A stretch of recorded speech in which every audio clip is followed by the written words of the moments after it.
Hi friends, welcome to Vijay Karnataka podcast. ಜೀವನದಲ್ಲಿ ಏನು important ಅಂತ ಯಾರಾದರೂ ನಿಮ್ಮನ್ನ ಪ್ರಶ್ನೆ ಮಾಡಿದ್ರೆ ಜೀವನೇ ಇಂಪಾರ್ಟೆಂಟ್ ಅಲ್ವಾ? ಜೀವ ಇದ್ರೆ ಜೀವನ. ಆದರೆ ಜೀವಕ್ಕೆ ಸಮಸ್ಯೆ ಬಂದುಬಿಟ್ರೆ ಹೆಂಗಪ್ಪ ಜೀವನ ನಡೆಸೋದು ಅನ್ಸುತ್ತಲ್ಲ. ವಿಶೇಷವಾಗಿ ಈ ಜಾಯಿಂಟ್ಸ್ ಪೇನ್ಗಳು ಬಂದುಬಿಟ್ರೆ ಸ್ವಲ್ಪ ಖಂಡಿತ ಕಷ್ಟ ಆಗುತ್ತೆ. ಬಟ್ ಈಗ ವರಿ ಮಾಡಬೇಡಿ, ಯಾಕೆಂದರೆ ಇದಕ್ಕೆ ಒಂದು ಸೂಕ್ತವಾದಂಥ ಟ್ರೀಟ್ಮೆಂಟ್ ಏನು ಅಂತ ತಿಳಿಸ್ಕೊಡೋಕ್ಕೆ, ಮಾಹಿತಿ ತಿಳಿಸ್ಕೊಡೋಕ್ಕೆ ನಮ್ಮ ಜೊತೆ ಜಾಸ್ ಸೆಂಟರ್ನ very famous orthopaedic surgeon doctor Jagadish PC ಅವರಿದ್ದಾರೆ. ಆರ್ಥೋಪೆಡಿಕ್ ಕೇರ್, ಮೆಡಿಸಿನ್, ಸ್ಪೋರ್ಟ್ಸ್ ಮತ್ತು ಸಾಕಷ್ಟು ಜಾಯಿಂಟ್ಸ್ ರಿಪ್ಲೇಸ್ಮೆಂಟಲ್ಲಿ ಪರಿಣಿತಿ ಪಡ್ಕೊಂಡಿರುವ ಡಾಕ್ಟರ್. ಹಾಗೆ ವಿಶೇಷವಾಗಿ ನಮ್ಮ ನೆಚ್ಚಿನ RCB ಕ್ರೀಡಾಪಟುಗಳು ಕೂಡ ಇವ್ರ ಹತ್ರ ಟ್ರೀಟ್ಮೆಂಟ್ ತೊಗೊಂಡಿದ್ದಾರೆ. ಬನ್ನಿ ಇನ್ನೂ ಹೆಚ್ಚಿನ ಮಾಹಿತಿನ ಅವ್ರ ಬಗ್ಗೆ ನಾವು ಕೇಳೋಣ. ಹಾಯ್ ಡಾಕ್ಟರ್, ನಮಸ್ತೆ. ನಮಸ್ತೆ ಡಾಕ್ಟರ್, ಈಗ ಖುಷಿ, ಪ್ರೌಡ್ ಫೀಲ್ ಆಗುತ್ತೆ. ಮೊದಲಿಗೆ ನೀವು ರೋಬೋ ಇನಿಷಿಯೇಟ್ ಮಾಡಿದ್ದು ಅಂತ ಗೊತ್ತಾಯಿತು. ಸೊ ನಿಮ್ಮ ಒಂದು ಜರ್ನಿನೇ ಒಂದು ಅದ್ಭುತ. ಮೋರ್ ದ್ಯಾನ್ 8,000 ನೀ ರಿಪ್ಲೇಸ್ಮೆಂಟ್ ಆಗಿದೆ, 2,500 ಶೋಲ್ಡರ್ ಸರ್ಜರಿ ಮಾಡಿದ್ದೀರಾ. ಸೊ ಹೆಂಗೆ ಅನ್ಸುತ್ತೆ doctor? I feel very happy when I think back, what exactly I was before. Robo ಅನ್ನೋದು ಇನಿಷಿಯೇಟ್ ಆಗಿ ಮಾಡಿದ್ದು 2000 ಕರೆಕ್ಟಾಗಿ ಆ ಟೈಮಲ್ಲಿ ಕೋವಿಡ್ ಬಂದು ಇನಿಷಿಯೇಟ್ ಟೈಮಲ್ಲಿ ಮಾಡಿದ್ದು robo. It was at the time everybody was sceptical to take the robo, whether robo is useful to the joint replacement or not, ಅದು ಎಷ್ಟು ಎಫೆಕ್ಟಿವ್ ಆಗಿರುತ್ತೆ, ಅದರಿಂದ ಎಫೆಕ್ಟಿವ್ ನಾವು ಜಾಯಿಂಟ್ ರಿಪ್ಲೇಸ್ಮೆಂಟ್ ಕೊಟ್ಟು ಪೇಷಂಟ್ ಸ್ಯಾಟಿಸ್ಫೈ ಮಾಡ್ಬೋದಾ ಅಂತ ಇದೊಂದು ಆಗೊಂದು ಸ್ಕೆಪ್ಟಿಕಲ್ ಆಗಿತ್ತು. But yes, we proved it and I showed that as the knee replacement should be done with a technology which is called a robo in the initial stages. Okay, ಈ joint replacement, robotic joint replacement ಏನು ಹೇಳ್ತೀರಾ difference? Robotic joint replacement ಅಂತಂದರೆ robo use ಮಾಡಲ್ಲ, robo full ಕಂಪ್ಲೀಟಾಗಿ ಕೆಲಸ ಮಾಡಲ್ಲ. We take the help of the robo. For example, ಇವಾಗ ನಾವು ಒಂದು ನೀ ಜಾಯಿಂಟ್ಗೆ ರಿಪ್ಲೇಸ್ಮೆಂಟ್ ಮಾಡಬೇಕನ್ನಾಗಿದ್ರೆ ಫಸ್ಟು ನಾವು ಅದನ್ನು ಸ್ಕ್ಯಾನ್ ಮಾಡ್ತೀವಿ, ಪರ್ಸನ್ ನೀನ ಸ್ಕ್ಯಾನ್ ಮಾಡಿ ಅದನ್ನು ಈ ಎಷ್ಟು ಸೈಜ್ ಯಾವುದಿದೆ, ಯಾವ ರೀತಿ ಕಟ್ ಮಾಡಬೇಕು ಅನ್ನೋದು ನಾವು ಅದನ್ನು ಟೆಕ್ನಿಕಲಾಗಿ ನಾವು ಕಳಿಸ್ಕೊಡ್ತೀವಿ US ಗೆ. ಅಲ್ಲೂ ನಮಗೆ ಅದು ಡೇಟಾ ಫುಲ್ ಬರುತ್ತೆ. ಡೇಟಾ ಬಂದಿದ್ದ ಡೇಟ್ನ ಸರ್ಜರಿ ದಿನ ನಾವು ಅದನ್ನು ಈ ಡೇಟಾಗೂ ಮತ್ತು ಆಗಿಂದ ಸೇಮ್ ಟೈಮ್ ಲೈವ್ ಅಂತ ಹೇಳ್ತೀವಲ್ಲ, ಅದನ್ನು ನೀ ಜಾಯಿಂಟ್ ಓಪನ್ ಮಾಡಿದಾಗ ಅಲ್ಲಿ ನಾವು ಡೇಟಾ ಎರಡನ್ನೂ ಕಂಪೇರ್ ಮಾಡಿದಾಗ ಎರಡು ಮ್ಯಾಚ್ ಆಗೋದ್ರಿಂದ ನಮಗೆ ಮೊದಲೇ ಸ್ಪೆಸಿಫಿಕ್ ಆಗಿ ಗೊತ್ತಿರೋದ್ರಿಂದ ಈಸಿ ಆಗುತ್ತೆ ಮತ್ತು ಎಷ್ಟು ಕಟ್ ಮಾಡ್ಬೋದು ಅಂತ ನಮಗೆ ಐಡಿಯಾ ಬರುತ್ತೆ. So this is the useful of the robo. So ಹಾಗಾಗಿ ನಮಗೆ ಸ್ಪೆಸಿಫಿಕ್ ಆಗಿ ಸ್ವಲ್ಪ ಕಡಿಮೆ ಕಟ್ ಮಾಡಿಕೊಂಡು ನಾವು ಈಸಿ ಮಾಡ್ಬೋದು. ರೋಬೋಟಿಕ್ ಜಾಯಿಂಟ್ ರಿಪ್ಲೇಸ್ಮೆಂಟ್ ಇಂಪಾರ್ಟೆನ್ಸ್ ತುಂಬಾ ಇದೆ ಅಂತ ಹೇಳ್ತೀರಾ? ಸೊ ಇಲ್ಲಿ ಸರ್ಜನ್ ಅದರ ಹೆಲ್ಪ್ ತಗೊಳ್ತಾರೆ, but surgeon only will do, not robo will do. ತುಂಬಾ ಜನ ಅನ್ಕೊಳ್ತಾರೆ ರೋಬೋಟಿಕ್ ಸರ್ಜರಿ ಅಂತ ಹೇಳಿದ್ರೆ ರೋಬೋ ಮಾಡುತ್ತಾ ಅಂತ ಹೇಳಿ. ರೋಬೋ ಮಾಡಲ್ಲ, ರೋಬೋನ ಹೆಲ್ಪ್ ತಗೊಂಡು ಸರ್ಜನೇ ಮಾಡೋದು. So idea is behind completely with the surgeon experience. So ಹಾಗಾಗಿ ಇದರಲ್ಲಿ ನಿಖರತೆ ಜಾಸ್ತಿ ಇದೆ ಅಂತ ಹೇಳ್ತೀರಾ? ನಿಖರತೆ ಇದೆ. ಸೊ ಇವಾಗ ನಿಖರತೆ ಎಷ್ಟು ಬರುತ್ತೆ ಅಂತಂದ್ರೆ ಅದು ಎಲ್ಲದು ಒಂದೇ ತರ ರೀತಿ ಬರಬೇಕು ಅಂತ ನಾವು ಇದು ಮಾಡ್ತೀವಿ.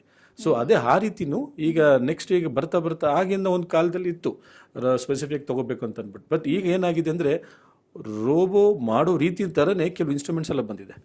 ಸೊ ಹಾಗಾಗಿ ನಮಗೆ ರೋಬೋ ಕೊಡಬೇಕಾಗಿತ್ತ ಒಂದು ಕೆಲವು ಎಕ್ಸ್ಟ್ರಾ ಕಾಸ್ಟ್. ಈಗ ಫಾರ್ ಎಕ್ಸಾಂಪಲ್, ಈಗ ನಾರ್ಮಲ್ ಆಗಿ ನಾವು ಕೊಡಬೇಕಾಗಿದ್ದ ಒಂದು ನೀ ಜಾಯಿಂಟ್ ರಿಪ್ಲೇಸ್ಮೆಂಟ್ ಫಾರ್ ಎಕ್ಸಾಂಪಲ್ ಹೇಳ್ತೀನಿ 3 ಲಕ್ಷ ಅಂತ ಅನ್ಕೊಳ್ಳಿ. ರೋಬೋ ಕೊಡಬೇಕಾದ್ರೆ 3,75,000 4 ಲಕ್ಷ ರೂಪಾಯಿ ಕೊಡ್ತೀವಿ, ಅಂದ್ರೆ 1 ಲಕ್ಷ ಎಕ್ಸ್ಟ್ರಾ ಕೊಡ್ತೀವಿ. ಸೊ ರೋಬೋನ ಟೆಕ್ನಿಕ್ ಯೂಸ್ ತಗೊಳ್ಳೋದಕ್ಕೋಸ್ಕರ 1 ಲಕ್ಷ ಕೊಡ್ತೀವಿ. ಈ ಎಕ್ಸ್ಟ್ರಾನ ನಾವು ಕೊಡಲೇಬೇಕಾ, ಇಲ್ಲ ಮ್ಯಾನ್ಯುವಲ್ ಆಗಿ ನಾವು ಮಾಡ್ಬೋದಾ ಅಂತದಕ್ಕೆ ಎಸ್. ಈಗೇನಾಗಿದೆ, ವೆಸ್ಟರ್ನ್ ಕಡೆಯಲ್ಲೆಲ್ಲ ರೋಬೋನೆಲ್ಲ ಕಮ್ಮಿ ಯೂಸ್ ಮಾಡೋಕ್ಕೆ ಶುರು ಮಾಡಿದ್ದಾರೆ. ಏನಕ್ಕೆ ಅಂತಂದರೆ ಈ ರೋಬೋ ಎರರ್ ಏನಿದೆಯೋ ಈ ಕಡೆ ಹ್ಯೂಮನ್ ಎರರು ಸೇಮ್ ಎಡೇಟ್ ಆಗಿದೆ.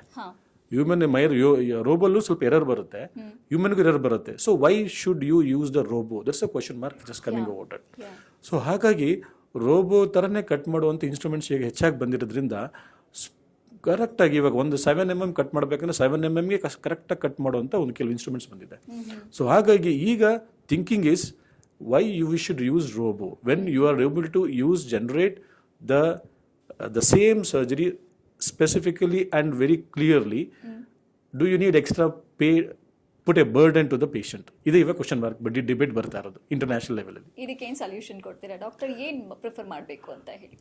ಇವಾಗ ಮೊದಲೆಲ್ಲ ನಾವು ರೋಬೋ ಬೇಕು ಅಂತ ಹೇಳ್ತಾ ಇದ್ವಿ, ಈಗ ರೋಬೋ ಬೇಡ ಅಂತ ನಾವು ಕೆಲವು ಸರ್ಜನ್ಸ್ ಎಲ್ಲ ಮುಂದೆ ಬಂತಾ ಇರೋದು. ಅದಕ್ಕೆ ನಾವೇನು ಮಾಡ್ತೀವಿ, ಈಗ ಕೆಲವು ಇನ್ಸ್ಟ್ರೂಮೆಂಟ್ಸ್ ಎಲ್ಲ ಬಂದಿದೆ.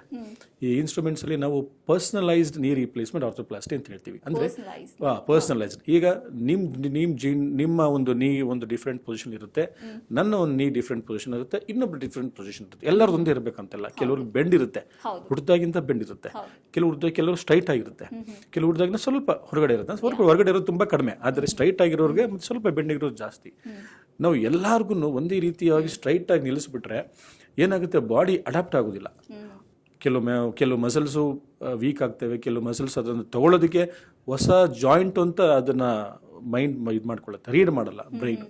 ಸೊ ಹಾಗಾಗಿ ಕೆಲವರಿಗೆ ಒಂದು 30 to 40% ಸ್ಯಾಟಿಸ್ಫ್ಯಾಕ್ಷನ್ ಇರೋದಿಲ್ಲ.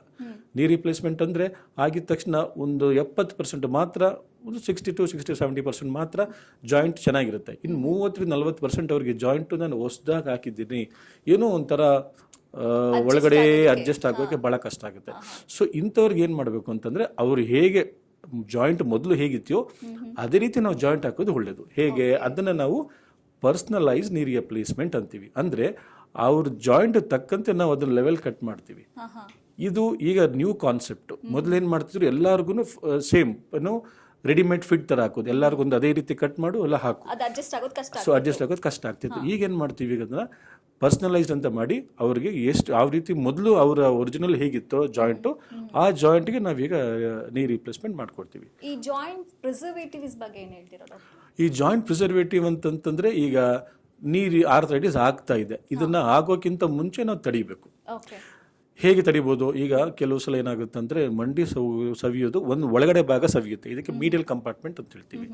ಈ ಸವಿಯುತ್ತಾ ಇರೋದನ್ನ ನಾವು ಮೊದಲೇ ನೋಡಿಕೊಂಡ್ರು ಈ 3 ವರ್ಷದಲ್ಲಿ ಸವಿಯುತ್ತೆ, ಪೂರ್ತಿ ಸವಿದೋಗುತ್ತೆ, ಅವ್ರಿಗೆ ನೀರು ರಿಪ್ಲೇಸ್ಮೆಂಟ್ ಬೇಕಾಗುತ್ತೆ ಅಂತೀವಿ. ಇಂಥವ್ರಿಗೆ ನಾವೇನು ಮಾಡ್ತೀವಿ, ಅವಾಯ್ಡ್ ಮಾಡೋದಕ್ಕೆ ಕೆಲವು ಪ್ರೊಸೀಜರ್ಸ್ ಇದೆ. ಕೆಲವು ಏನಂತಂದರೆ, ಕೆಲವು ಸಲ ಅವ್ರಿಗೆ ಲಿಗಮೆಂಟ್ ಕಟ್ ಆಗಿರ್ಬೋದು, ಗೊತ್ತಿರೋದಿಲ್ಲ, ನೋಡ್ಕೊಂಡಿರಲ್ಲ. ಕೆಲವು ಸಲ ಮೆನಿಸ್ಕಸ್ ಅಂತ ಹೇಳ್ತೀವಿ, ಎರಡು ಮೂಳೆ ಮಧ್ಯದಲ್ಲಿ ಒಂದು ಸಾಫ್ಟ್ ಕಾರ್ಟ್ಲೇಜ್ ಬರುತ್ತೆ, ಮೆನಿಸ್ಕಸ್ ಅಂತೀವಿ, ಅದು ಕಟ್ ಆಗಿರ್ಬೋದು. ಇದೆಲ್ಲ ಏನಾಗುತ್ತೆ ಅಂದರೆ, ಜಾಯಿಂಟ್ ಚೆನ್ನಾಗಿರೋದಕ್ಕೆ ಅನುಕೂಲ ಮಾಡುವಂಥ ಇದೆಲ್ಲ ಸ್ಟ್ರಕ್ಚರ್ಸು. ನಾವು ಇದನ್ನೆಲ್ಲ ಹೊಲಿಬೇಕು. ಮೆನಿಸ್ಕಸ್ ಸ್ಟಿಚ್ ಮಾಡಬೇಕು ಟೇರ್ ಆಗಿದ್ರೆ, ಮತ್ತು ACL ಕಟ್ ಆಗಿದ್ರೆ ACL ಕಟ್ ಮಾಡಬೇಕು. ಮತ್ತು ಕಾರ್ಟಿಲೇಜ್ ವೇರ್ ಆ್ಯಂಡ್ ಟೇರ್ ಆಗಿದ್ರೆ, ಇವಾಗ ಏಟ್ ಆದಾಗ ನಮಗೆ ಕಾರ್ಟಿಲೇಜು ವೇರೌಟ್ ಹೊರಗಡೆ ಬಂದ್ಬಿಡುತ್ತೆ, ಅವಾಗ ಆರ್ಟಿಫಿಷಿಯಲ್ ಕಾರ್ಟಿಲೇಜ್ ಆಗಬೇಕು. ಕೆಲವು ಸಲ ಕಾರ್ಟಿಲೇಜ್ ಎಲ್ಲ ಚೆನ್ನಾಗಿರುತ್ತೆ, ಮೆನಿಸ್ಕಸ್ ಏನೋ ಪ್ರಾಬ್ಲಮ್ ಆಗಿರುತ್ತೆ, ಕಿತ್ತೋಗ್ಬಿಟ್ಟಿರುತ್ತೆ, ಅವಾಗ ಮೆನಿಸ್ಕಸ್ ರೀಪ್ಲೇಸ್ಮೆಂಟ್ ಅಂತ ಮಾಡ್ತೀವಿ. ಸೊ ಹೀಗಾಗಿ ಒಂದೊಂದು ಪಾರ್ಟ್ನ ರೀಪ್ಲೇಸ್ ಮಾಡಿದಾಗ ನೇಚರ್ನ ನಾವು ಅದನ್ನು ಪ್ರಿಸರ್ವ್ ಮಾಡ್ಕೊಳ್ತೀವಿ. That is called joint preservation. ಕೆಲವು ಸಲ ಏನು ಮಾಡ್ತೀವಿ, ಅದು ಹೇಳಿದ್ನಲ್ಲ, ಒಳಗಡೆ medial compartment wear and tear ಆಗಿದ್ದಾಗ ಅದನ್ನು ಒಳಗಡೆ ಈ ಒಂದೇ ಕಡೆ ಹೋಗೋ ವೆಯ್ಟ್ನ ಡಿವೈಡ್ ಮಾಡ್ತೀವಿ. ಸೊ ನೀ ಜಾಯಿಂಟಲ್ಲಿ 2 ಕಂಪಾರ್ಟ್ಮೆಂಟ್ ಇರುತ್ತೆ, ಮೀಡಿಯಲ್ ಮತ್ತು ಲ್ಯಾಟ್ರಲ್ ಕಂಪಾರ್ಟ್ಮೆಂಟ್ ಅಂತ ಹೇಳ್ತೀವಿ. ಮೀಡಿಯಲ್ ಕಂಪಾರ್ಟ್ಮೆಂಟ್ ಹೋಗೋ ಒಂದು ವೆಯ್ಟ್ನ ಈಕ್ವಲ್ ಆಗಿ ಡಿವೈಡ್ ಮಾಡ್ಕೊಡ್ತೀವಿ. ಅದಕ್ಕೊಂದು ಪ್ರೊಸೀಜರ್ ಇರುತ್ತೆ, ಅದಕ್ಕೆ ಹೈ ಟಿಬಿಯಲ್ ಆಸ್ಟಿಯೋಟಮಿ ಅಂತ ಹೇಳ್ತೀವಿ. ಸೊ ವೆಯ್ಟ್ನ ಹೊರಗಡೆ ತಳ್ಳೋದು. ಈ ಥರ ಪ್ರೊಸೀಜರ್ ಮಾಡೋದ್ರಿಂದ ನಮಗೆ ಜಾಯಿಂಟು ವೇರ್ ಆ್ಯಂಡ್ ಟೇರ್ ಆಗೋದು ಸ್ವಲ್ಪ ನಿಧಾನ ಆಗುತ್ತೆ. ಅಂದರೆ ಈಗ ಒಂದು 5 ವರ್ಷದಲ್ಲಿ ನೀ ರಿಪ್ಲೇಸ್ಮೆಂಟ್ ಆಗಬೇಕಾಗಿರೋದು ಅವ್ರಿಗೆ 20 ವರ್ಷ ಆಗ್ಬೋದು, 25 ವರ್ಷ ಅಥವಾ ಬೇಕಾಗದೇ ಇರ್ಬೋದು. ಸೊ ಆ ರೀತಿ ಕೆಲವು ಪ್ರೊಸೀಜರ್ಸ್ ಇದೆ. ಇದು ಮೊದಲು ಇತ್ತು, ಬಟ್ ಯಾವಾಗ ಈ ಜಾಯಿಂಟ್ ರಿಪ್ಲೇಸ್ಮೆಂಟ್ ಅನ್ನೋದು ಬಂತೋ, ಈ ಮಾರ್ಕೆಟಿಂಗ್ ಕೆಲವು ವಿಷಯಗಳಿಂದ ತುಂಬ ಅದು ಹೆಚ್ಚಾಗಿ ಪಾಪ್ಯುಲರ್ ಆಯಿತು. ಬಟ್ ಈಗ ಮತ್ತೆ ವಾಪಸ್ ಅದು ಬರ್ತಾ ಇದೆ. ಜಾಯಿಂಟ್ ರಿಪ್ಲೇಸ್ಮೆಂಟ್ಗಿಂತ ಆದಷ್ಟು ನಾವು ಇರೋ ಜಾಯಿಂಟ್ನ ಪ್ರಿಸರ್ವ್ ಮಾಡ್ಕೋಬೇಕು ಅನ್ನೋದು ಈಗ ಹೆಚ್ಚಾಗಿ ಬರ್ತಿದೆ. ಕಾರ್ಟ್ಲೇಜ್ ಹರಿದೋಗಿದೆ, ಕಾರ್ಟ್ಲೇಜ್ನ ನಾವು ಹೊಸದಾಗಿ ನಾವು ಅದನ್ನು ರೆಡಿ ಮಾಡ್ಕೊಡ್ತೀವಿ. ಹಾಗೆ ಓಕೆ, ಈಗ ಜಾಯಿಂಟ್ ರಿಪ್ಲೇಸ್ಮೆಂಟ್ ಅಥವಾ ಇಂಪ್ಲಾಂಟ್ ಆದಮೇಲೆ ಅದರ ಲೈಫ್ ಸ್ಪ್ಯಾನ್ ಬಗ್ಗೆ ಮಾತಾಡೋದಾದರೆ ಹೇಗೆ? ಯಾವುದೇ ಒಂದು ಇಂಪ್ಲಾಂಟ್ಗೆ ಅದೊಂದು ಲೈಫ್ ಸ್ಪ್ಯಾನ್ ಅಂತ ಇದ್ದೇ ಇರುತ್ತೆ. ನಾರ್ಮಲ್ ಆಗಿ ಹೇಳುವಂತಾದರೆ ನಾವು ಕೋಬಾಲ್ಟ್ ಕ್ರೋಮೋ ಮತ್ತು ಈ ರೆಗ್ಯುಲರ್ ಯೂಸ್ ಮಾಡ್ತೀವಿ. ಸೊ ಗೋಲ್ಡ್ ಅನ್ನೋದೆಲ್ಲ ಸ್ವಲ್ಪ ಅದೆಲ್ಲ ಕೆಲವು ಮಾರ್ಕೆಟಿಂಗ್ ಬಂದಿರುತ್ತೆ. ಏನೇ ಒಂದು ಸ್ಪ್ಯಾನ್ ಬರಬೇಕು, ಒಂದು 20 to 25 years ಲೈಫ್ ಸ್ಪ್ಯಾನ್ ಇರುತ್ತೆ.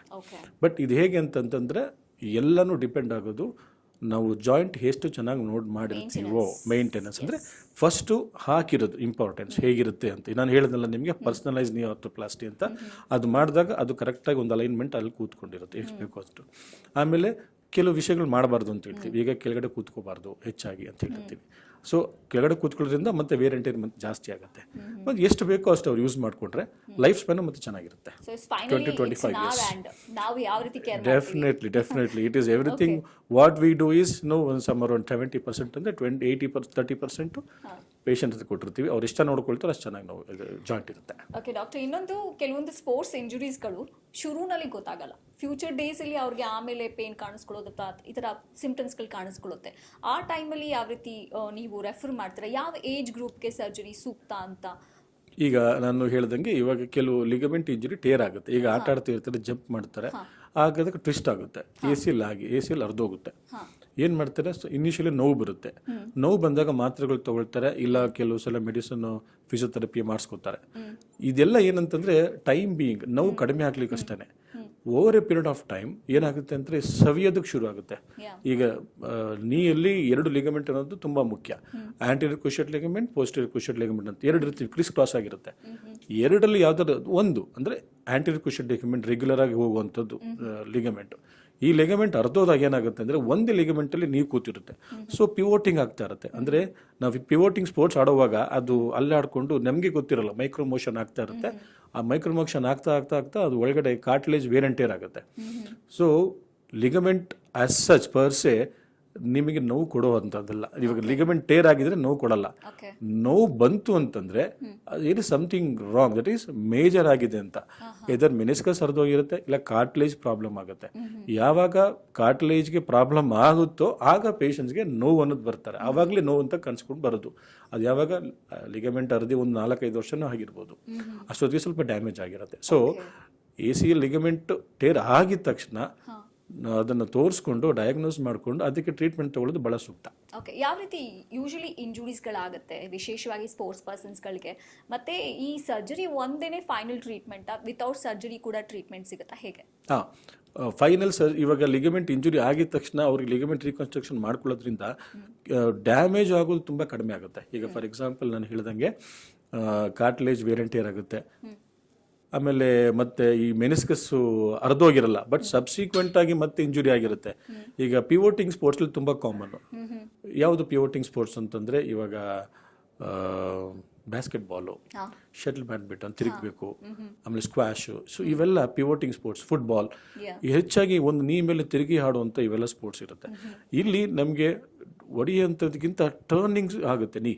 ಒಂದು ಕಡೆ ತಿರುಗಿದಾಗ ಅದು ಟ್ವಿಸ್ಟ್ ಆದ ಹರಿದೋಗುತ್ತೆ.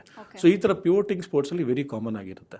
ಇಂಜುರಿ ಆಗಿದ ತಕ್ಷಣ ಅವರು ಎಕ್ಸಾಮಿನೇಷನ್ ಮಾಡಿದಾಗ ನಮಗೆ ಬ್ಯಾಲೆನ್ಸು ಅದು ತಡ್ಕೊಳ್ಳೋದು ಗೊತ್ತಿರಲ್ಲ. ಅವ್ರಿಗೆ ಕಾಲೆಲ್ಲೋ ಬಿಟ್ಟೋಗೋ ಥರ ಸ್ಟೇಜ್ ಇರುತ್ತೆ. ಅಂದರೆ ಕಾಲು ಒಂಥರ ಇನ್ಸ್ಟೆಬಿಲಿಟಿ ಅಂತ ಹೇಳ್ತೀವಿ ನಾವು, ಅದಕ್ಕೆ ಗಿವಿಂಗ್ ವೇ ಅಂತ ಹೇಳ್ತೀವಿ ಒಂದು ವರ್ಡಲ್ಲಿ.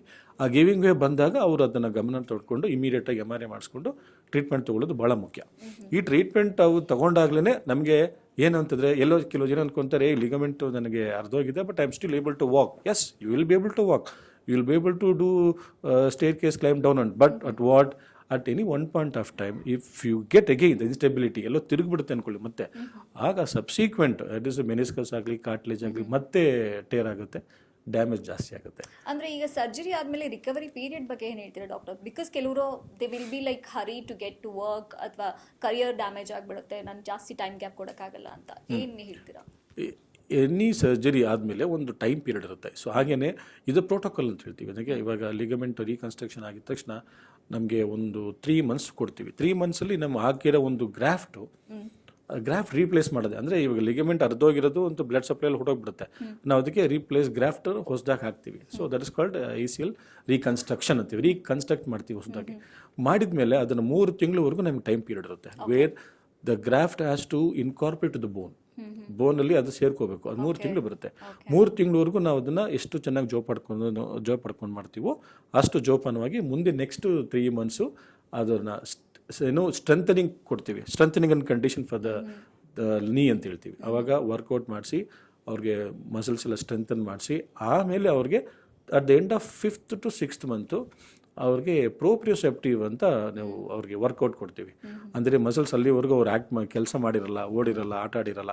ಸೊ ಜಾಯಿಂಟು ಅವ್ರಿಗೆ ಮೂಮೆಂಟು ಏನೋ ಬ್ರೈನ್ ಅದನ್ನ ಮೂಮೆಂಟ್ ಅರ್ಥ ಮಾಡ್ಕೋಬೇಕು, ತಿರುಗೋದು ಅಂತೆಲ್ಲ, ಅದನ್ನು ಪ್ರೋಪ್ರಿಯೋಸೆಪ್ಟಿವ್ ಎಕ್ಸಸೈಸ್ ಕೊಟ್ಟ ಮೇಲೆ ಆಮೇಲೆ ಅವ್ರು ಆಡಕ್ಕೆ ಬಿಡ್ತೀವಿ. So exactly 6 to 7 months they should be able to go back to the sports and activity. ಇದು ರೆಗ್ಯುಲರ್ ಆಗುತ್ತೆ. ಇದು ಅಂದ್ರೆ ಆಫ್ಟರ್ ಸರ್ಜರಿ ಇದನ್ನ ಮಾಡಬೇಕು, ಇದನ್ನ ಮಾಡಬಾರ್ದು, ಅದ್ರ ಬಗ್ಗೆ ಫೋಕಸ್ ಮಾಡಬೇಕು. ಅಂದ್ರೆ ನೀರಲ್ಲಿ ಹೋಮ ಮಾಡ್ದಂಗೆ.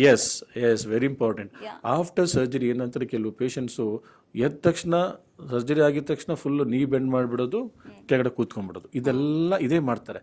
ಇದು ಯಾವಾಗ ಇದು ಮಾಡ್ತಾರೋ ಒಳಗಡೆ ಹಾಕಿರೋ ಗ್ರಾಫ್ಟ್ ಲೂಸ್ ಆಗಿಬಿಡುತ್ತೆ. ಸೊ ಪರ್ಪಸೇ ಸರ್ವ್ ಆಗಲ್ಲ. ಹಾಗಾಗಿ 3 months ನಾ ಹೇಳಿದ ಪೀರಿಯಡಲ್ಲಿ ಸೂಕ್ಷ್ಮವಾಗಿ ಅವರು ವೆರಿ ಕ್ಲಿಯರ್ ಆಗಿ ಅದನ್ನು ನೋಡಿಕೊಂಡ್ರೆ ಲಿಗಮೆಂಟ್ ಚೆನ್ನಾಗಿ ಹೀಲ್ ಆಗುತ್ತೆ. ನಂತರ then they can switch on to the knee squattings exercise ಅವಾಗ. ಸೊ ಸ್ಕ್ವಾಟಿಂಗ್ ಅನ್ನೋದು full time being very gradual ಆಗಿ ಮಾಡಿದಷ್ಟು they will get a very really a good joint in future and stability will be very very good.